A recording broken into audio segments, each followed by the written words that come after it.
आइए एक शब्द, थोड़ी सी चर्चा संत सरदार सरूप कबीर साहब के एक साखी पर।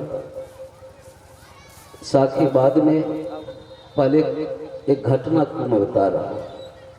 सब आदमी चाहते हैं इस भवसागर से पार होना। कोई व्यक्ति ऐसा है जो भवसागर में रहना चाहता है, जन्म मरण का चक्कर को पाना चाहता है, इससे छूटना नहीं चाहता। ऐसा कोई व्यक्ति नहीं। एक दिन की बात है, एक व्यक्ति को लंबी पार थी नदी की, उस बीच में एक आदमी को छोड़ दिया गया।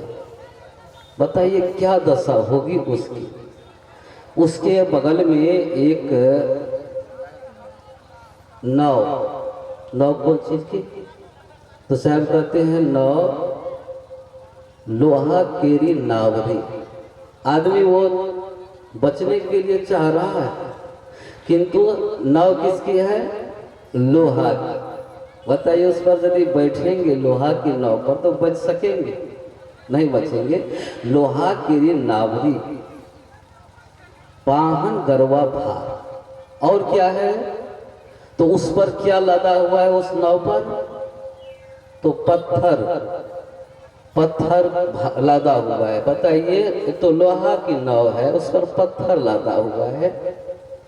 और उस पर भी अगर चढ़ना चाहे लोग चढ़े, किसी तरह से कूद फान करके चढ़ भी जाए, तो सिर पर विष की पोटली। सिर पर क्या है? वो नाव पर नहीं रखते पोटली को। देखे होंगे लोग जब नाव पर बैठते हैं, घोड़ा पर बैठते हैं, तो सिर पर जो मोटरी है घोड़ा पर लाते हैं, नाव पर रखते हैं। कहते नहीं, वो नाव पर नहीं रख करके कहाँ, तो सिर पर रखे हैं। उसको पागल नहीं कहेंगे तो क्या कहेंगे? एक तो नाव पर बैठने जा रहे हैं। किस नाव पर? तो लोहा की नाव पर। उसमें कौन चीज लदा हुआ है? पत्थर लदा हुआ है। और उस पर भी जब चढ़े हैं तो सिर पर विष की पोटली लेकर के अब तब बैठते हैं। कैसे पार पा सकते हैं? बताइए। पार पाना होगा, इससे हो सकता है, उस पार जा सकते हैं। कहा लोहा केरी नावरी। ये नावरी क्या है? लोहा की नाव क्या है? लोहा की नाव है जड़ बुद्धि, दुर्बुद्धि। आज जो कुछ भी आप हम देख रहे हैं समाज में, ये सब दुर्बुद्धि के कारण। सद्बुद्धि के कारण जो आज देख रहे हैं, सद्बुद्धि के कारण। अगर आप व्यवस्थित जीवन जी रहे हैं तो सद्बुद्धि के कारण। अगर अव्यवस्थित है, चारों तरफ हो हल्ला है, हाय हाय लगा हुआ है, तो समझ लीजिए किसके कारण? तो दुर्बुद्धि के कारण। ये दुर्बुद्धि के कारण हमारी आज जीत नहीं हो रही। लोहा की नाव दुर्बुद्धि, जड़ बुद्धि है। इसमें हम आज जड़ बुद्धि क्या है और विशेष इसका थोड़ा विस्तार करूं तो जड़ बुद्धि है ब्राह्मणवादी व्यवस्था। जिस ब्राह्मणवादी व्यवस्था ने आपको झकझोर करके रख दिया, आज तक भी हमने उबर पाए? बताइए। जो लोग पढ़े लिखे हैं तो समझेंगे कि ये जड़ बुद्धि नहीं है, तो तीव्र बुद्धि वाले व्यक्ति हैं, इसको जड़ बुद्धि कैसे कह सकते? लेकिन पढ़े लिखे व्यक्ति अगर शराब पिए तो उसको क्या कहेंगे आप? ये जड़ बुद्धि है कि तीव्र बुद्धि वाले, विवेक बुद्धि वाले? क्या कहेंगे?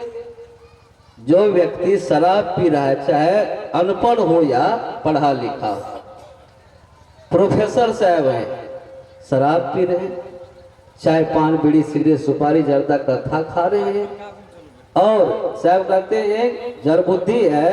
अभी आप घर में आप जाएंगे देखेंगे, अधिकांश घर में राक्षस मिलेगा आपको। राक्षस गेट पर बढ़िया घर बना है, बहुत रुपया खर्चा किए हैं आप, लेकिन गेट पर जहां से आप घुसेंगे, बढ़िया घर, लाखों लाख रुपया खर्चा किए हैं, और गेट पर अगर प्रवेश करेंगे तो लाल मिर्ची नींबू मिलेगा। उसकी वो लटक रहा है, पुराना जूता लटका हुआ है, देखता होगा, झाड़ू लटका रहता है, पढ़ा लिखा है, जड़ बुद्धि इसको कहते।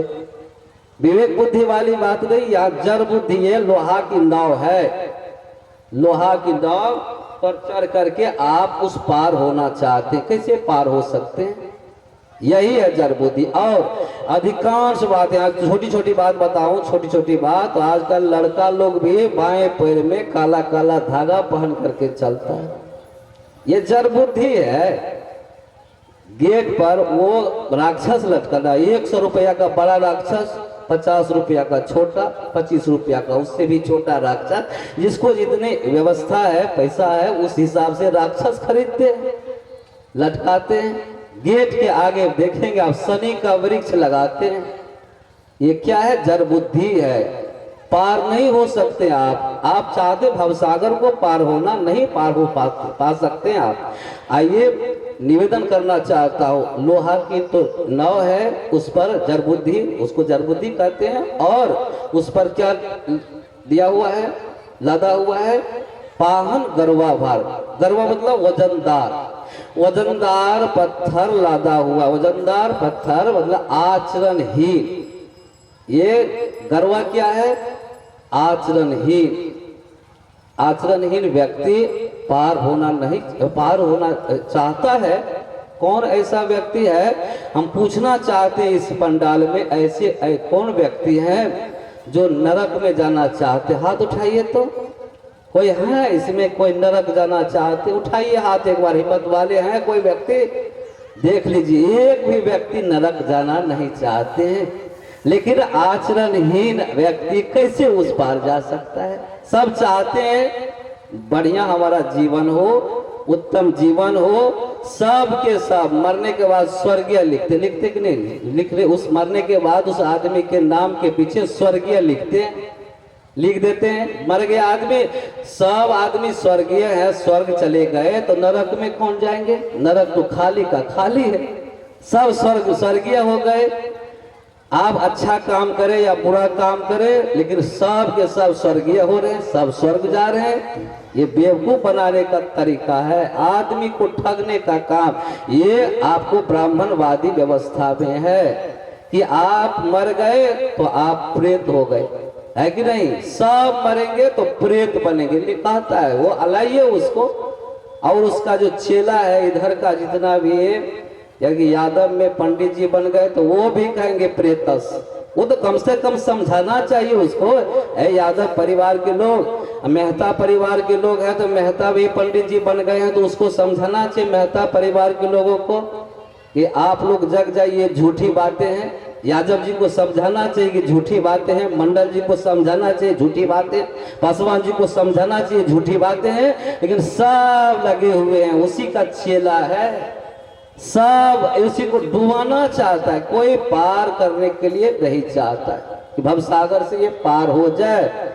और आप भी दौड़ दौड़ करके एक बार कह दिया जय श्री राम, हे भगवान आने वाले हैं, आ गए, तो आप दौड़ करके चले जाते हैं भगवान का दर्शन करने के लिए। हुआ दर्शन? ये सब उसी पाहन है, जो है पाषाण है नाव पर, वो देने का काम। ये व्यक्ति आचरणहीन है, दौड़ करके जा रहे हैं, कहीं मिलने वाला नहीं है। साहब इशारा करते हैं और नीचे आइए। साहब कहते हैं सिर पर 20 की बोटरी चाहे उतरन पार। सिर पर 20 की, 20 क्या है? तो विषय वासना है। सदगुरु अभिलाष साहब ने कहा कि 50 वर्ष के बाद कोई व्यक्ति अगर विवाह करना चाहता है तो उसके सिर पर 50 जूता मारो। 50 और अब क्या चाहिए? अब तो हो गया, देख लिए, बाल बच्चे पैदा कर लिए आप, अब तो अपना काम करिए आप। अब भी भवसागर से पार होने की बात करिए आप। अब भी आप दौड़ रहे हैं, अब भी विवाह शादी करने के लिए, आप भी काम में डूबने के लिए, विषय वासना में जाने के लिए अभी भी तरस रहे हैं आप। तो साहब कहा कि ऐसे व्यक्ति को सिर पर 50 जूता मारना चाहिए। मैं नहीं कहता, साहब जी कहे थे एक दिन कार्यक्रम, तो ताकि सिर पर अगर आप विषय वासना रूपी जो है भार को लेकर के आप जा रहे हैं, तो समझ लीजिए आपका कल्याण होना तय नहीं, निश्चित नहीं, आप डूब मरेंगे। कोई पूछने वाला उधर नहीं है, कोई उधर बचाने वाला नहीं है। आप दौड़ते चले जाएंगे। लेकिन एक खास बात, छोटी सी जानकारी, बहुत हरी बातें हैं कि एक दिन की बात है, स्वामी विवेकानंद साहब के आश्रम पर एक व्यक्ति चले गए। कहा कि मैं बहुत दिन से परेशान हूँ बाबा, बहुत दिन से परेशान, कोई काम करता हूँ ठीक से हो नहीं पाता है, कोई काम करता हूँ ठीक से नहीं होता है, दौड़ रहे हैं यहाँ वहाँ जहाँ तहाँ, मत पूछो कहाँ कहाँ खूब दौड़ लगाते हैं, लेकिन बात समझ में नहीं आती कि काम सफल होता नहीं हमारा काम सफल नहीं होता। हम भवसागर में डुबकी लगा रहे लगता है, निकलना चाहते हैं बाबा, कैसे क्या उपाय करूं, किस तरह से भवसागर से पार हो जाऊं। तो स्वामी जी ने कहा कि आप बैठिए, मैं एक काम करता हूं। गए अंदर, एक कुत्ता लाए स्वामी जी, कुत्ता लाए, उसको पकड़ा दी, कहा इसको कुछ देर टहलाओ, इस कुत्ता को कुछ देर टहलाओ, तुम्हारा जो प्रश्न है उसका हल हो जाएगा। इस कुत्ता को थोड़ा घुमा करके लाओ। कुत्ता का कटकी डोरी को पकड़ा दिया उस व्यक्ति को, आदमी आगे आगे जा रहा है, कभी कुत्ता आगे चला जाता, कभी पीछे भागता है, कभी उत्तर, कभी दक्षिण, कभी बाएं, कभी दाएं, कुत्ता का यही काम है, इधर सूंघना उधर सूंघना, बराबर दौड़ते आधा घंटा तक घुमा करके लाया। कुत्ता हाँफ रहा था, जी निकाल करके हाँफ रहा था। तो उस व्यक्ति को जब पहुंचा वो स्वामी जी के पास, स्वामी जी ने कहा कि आप तो बड़े शांत हैं, आप एक बार भी लंबी गहरी सांस नहीं भर रहे हैं, आपको हम नहीं देखते कि आप परेशान हैं, लेकिन कुत्ता क्यों परेशान है, कुत्ता क्यों जी निकाल रहा है, हाँफ क्यों रहा है, कुत्ता क्यों परेशान है इतना। कहा बाबा मैं जब जा रहा था रास्ते से इस कुत्ता को लेकर के, तो कुत्ता कभी बाएं कभी दाएं, कभी आगे कभी पीछे खूब दौड़ता था, इधर से उधर परेशान था। कहा कि तुम्हारा उत्तर मिल गया, तुम्हारा उत्तर मिल गया, परेशान। आप क्या करते हैं कि हम अपने लक्ष्य की तरफ नहीं बढ़ करके कभी उत्तर कभी दक्षिण कभी पूरब कभी पश्चिम खूब दौड़ लगाते हैं, आप अपने गंतव्य स्थान को निश्चित नहीं कर पाते। दौड़ते तो हैं, रात दिन दौड़ लगा रहे हैं, इसका परिणाम क्या होने वाला है ये समझ में बात नहीं आती है, केवल दौड़ लगा रहे हैं, दौड़ लगा रहे हैं, यहाँ वहां जहां तहाँ, मत पूछो कहाँ गए, यहाँ से बोल बम जा रहे हैं। लक्ष्य नहीं है आपका, लक्ष्य आपका निर्धारित नहीं है, दौड़ लगा रहे हैं। लक्ष्य कहीं है जिससे कल्याण आपका होने वाला है, कल्याण कहीं होने वाला है, दौड़ कहीं लगा रहे हैं आप। साहब इशारा करते हैं, ऐसे लोगों को इशारा करके बताते हैं कि आप अपना लक्ष्य निर्धारित कीजिए। आपका लक्ष्य क्या है? हमारा लक्ष्य है कि आत्म कल्याण और सुंदर सब समाज का निर्माण, आत्म कल्याण हमारा लक्ष्य है। जिस चीज से हमारा उद्धार हो जाए, हमारा कल्याण हो जाए, उसकी तरफ हम दौड़ लगावे। पक्का निश्चित रूप से केंद्र को आप नहीं समझ रहे हैं, दौड़ लगा रहे हैं, केवल पूरब पश्चिम उत्तर दक्षिण दा रहे हैं, कभी मिलने वाला नहीं। आप स्थिर हो जाएंगे। कैसे स्थिर होंगे? बस एक छोटा सा उदाहरण देकर के अपनी वाणी में विराम दूंगा। एक छोटा सा उदाहरण, नाव पर बहुत जमाने की बात है, आजकल तो सभी जगह पुल पुलिया, कहीं कहीं नाव से भी अभी पार लोग होते हैं, इस पार से उस पार नदी पार करते हैं। तो लंबी पार और बहुत दूर में एक माता जी बच्चा को लेकर के आ रहे थे, तो लोग बैठ गए नाव पर। कहा कि अब हमको जल्दी खोलिए, जो बैठ जाते हैं चाहते हैं जल्दी निकल जाते हैं, जल्दी खोलिए। नाविक से कहा, लेकिन कोई सुनने वाला नहीं। नाविक जो थे वो कहा कि रुकिए साहब, कुछ देर और रुक जाइए। एक माता जी बहुत दूर में आ रही है, धीरे धीरे, बच्चा भी उसके गोद में है, आने दीजिए, अगर हम खोल देंगे नाव को तो लेट हो जाएगी उनको इस पार से उस पार जाने में, रुक जाइए कुछ देर। माता जी आ गई नजदीक, आई नजदीक, नाव पर बैठी। जैसे नाव पर बैठती है, बच्चा चिल्लाने लगा, जोर जोर, छोटा बच्चा था, जोर जोर से चिल्लाने लगा।